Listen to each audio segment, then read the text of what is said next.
Today on American Truth, we'll be looking into the conservative revolt against Twitter. The time is November 26, 2018.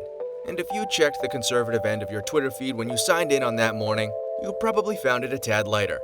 Over the holiday weekend, on 26 November 2018, the service permanently banned Jesse Kelly, a conservative Houston radio show host and sometime political candidate.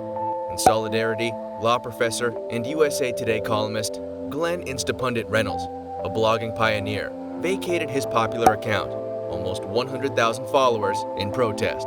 Twitter's gone crazy banning people on the right, so I've deactivated my Twitter account, he wrote in his Instapundit blog on Sunday night, calling Twitter the most socially destructive of the various platforms. Reynolds accused the crappy SJW types, social justice warriors who run it, of breaking promises to users and stifling free speech. So I decided to suspend them, as they are suspending others, Reynolds wrote. Seeing as we don't yet know why Twitter banned Kelly, there is some murk to the dispute. But no matter what the underlying cause, the ban gives conservatives cause to believe that Twitter has signed them out for eviction. Earlier this month, Twitter gave the permanent boot to Laura Loomer, a conservative writer and agent provocateur. Other conservatives or far-right figures Twitter has banned or suspended include Roger Stone, Chuck Johnson, Sabo, Milo Yiannopoulos, James Alsop, Richard Spencer, Candace Owens, David Clark, Gavin McInnes, and James Woods. In an August piece in The Federalist, Kelly predicted that the banishment of Alex Jones from Facebook pre-staged the deconservatization of social media. They just knew Jones was the weak member of the herd. They could pick him off as a test run. Next, they're coming for you, Kelly wrote. Kelly's slippery slope argument sounds ominous, but how much truth is there to it? My Twitter experience would say otherwise. I have closely followed Reynolds' Twitter account precisely to soak up the strongest meat produced by the conservative movement, an awesome range of views and opinions.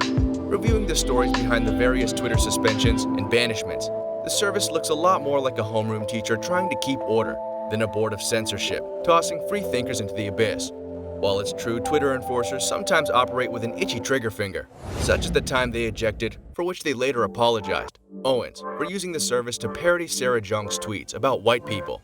Twitter doesn't seem, to my eyes, to be arbitrary in doling out punishment. Like it or not, Twitter is a publisher, not a common carrier, like the phone company or the public square, to which many have compared it.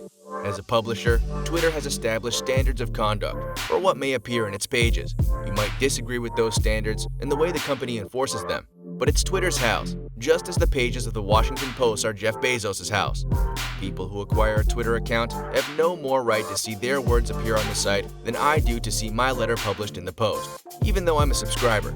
To suggest otherwise would be to invite bedlam upon the First Amendment. Back in 1974, the Supreme Court touched on this issue when it overturned a Florida law requiring newspapers to give political candidates equal space to answer criticisms and attacks published in a newspaper. According to the court, such a law was inconsistent with the First Amendment guarantee of a free press.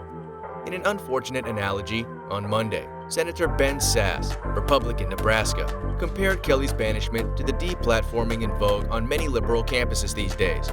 There is a huge difference between protesters driving an invited speaker off campus, which is what happens in deplatforming, and a publisher deciding what content he chooses to print.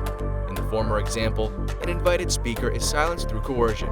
In the latter, a proprietor makes his editorial decision about what he will print. The Washington Post can't be accused of deplatforming me, just because it won't publish my letter. To be sure, Twitter, like other publishers, is sensitive to political pressure not to publish certain things. But that's a different issue. Like angry newspaper subscribers before him, Reynolds has expressed his fury at Twitter's standards by canceling his account. While I applauded his principled stand, unless he can persuade a staggering number of users to walk out with him, his act will have little effect on Twitter's behavior. Not so secretly, I imagine the SJWs at Twitter, whom Reynolds so despises, are dancing on tiptoes at the news of his leave-taking. Not because his account violates their terms of service, except that once in 2016, when Twitter suspended him for writing "Run Them Down" in response to a tweet about protesters blocking a highway, but because they won't have to deal with him any longer. Observing the aftermath of the Jesse Kelly banishment, I see nothing but winners. Kelly has won a national profile for himself as a Twitter martyr. I had never heard of him before.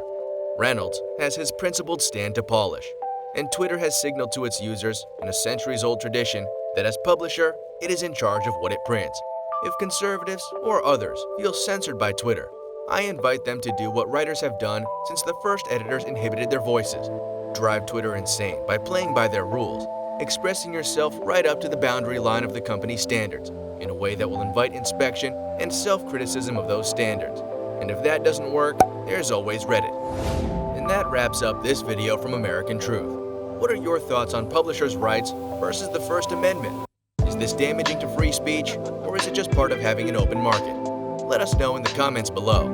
If you haven't subscribed to American Truth yet, what are you waiting for? Hit that subscribe button and notification bell, and we'll see you in the next video.